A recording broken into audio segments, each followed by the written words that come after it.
कहो भौजी काहे इतना नाराज बाड़ू? काहे नाराज न रहबो?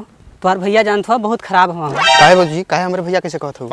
जानत हो काहे? काहे बदे? तोहरे भैया काम रहला न तो हमसे बहला पूछला कि अपन काम कराए ले बोला।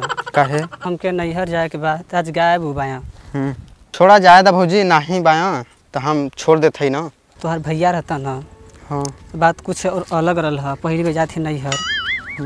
हाँ भौजी बात तो ठीक है कहत हो। ई कतलिए भौजी? हाँ बोला के बा घर में? अरे घर में माई बा हुई हमार छोटकी बहनिया हुई। तोहर भैया भौजी? अरे वो गल कमाए दूठे लड़का बा न कमाई तो कहाँ से चले वाला बा आज के डेट में जानत हो। कहो भौजी तोहर बहनिया तो अब तनी बढ़ गल हुई। हाँ हाँ हो थोड़ा मोड़ा जनता है बाब थोड़ा मोटा वोटा हो गई है देहगर हो गई थोड़ा सा पहले से। फोन करल तो तोहके पूछल तू पता न कहाँ रहला।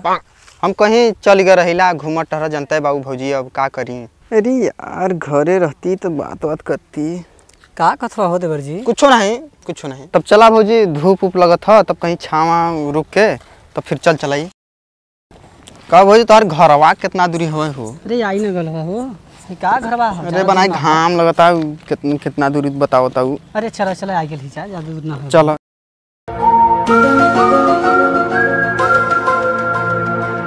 ए छोटकी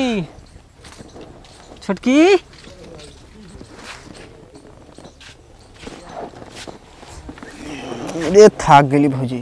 थक गेल हो? अरे दीदी आ गेली कोड़ो धर गई। जियत रहा।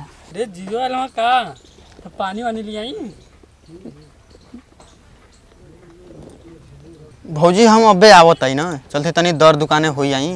जा अच्छा जा तो अपने बहनिया के बताई दी कि तनी होई ना हो रही। जा ठीक है तब हम चलत ही। तू जा ना। ठीक बा।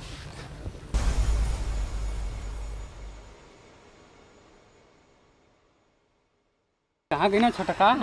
अरे गलवा दर दुकाने हो रही तू काहे मुँह तकले छुटकी? अरे छोटका जीजा ना हलमा। और मम्मी पापा कहाँ बाया?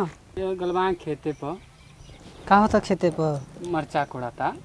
अच्छा और भैया हाल चाल ना? हाँ हाल चाल बढ़िया बा।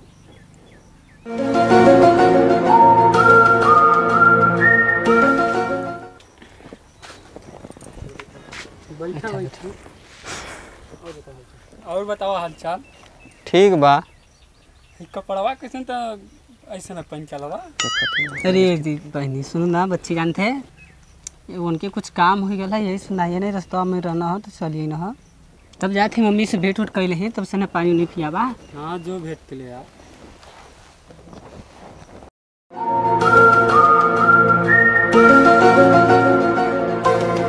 बड़ा चिकना आई गल बाबू का बात है?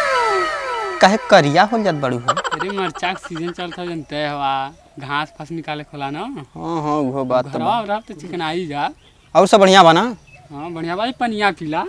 अब पनिया का पीहे तो मुँह देख के हमारा पेटवा भर गया है ऐसे काहे बोला था हो?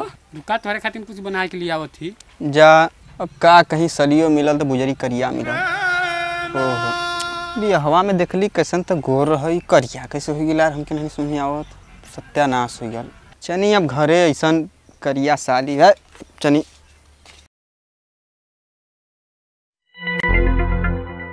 अरे जीजा कहाँ गिना खेतवा पे ना का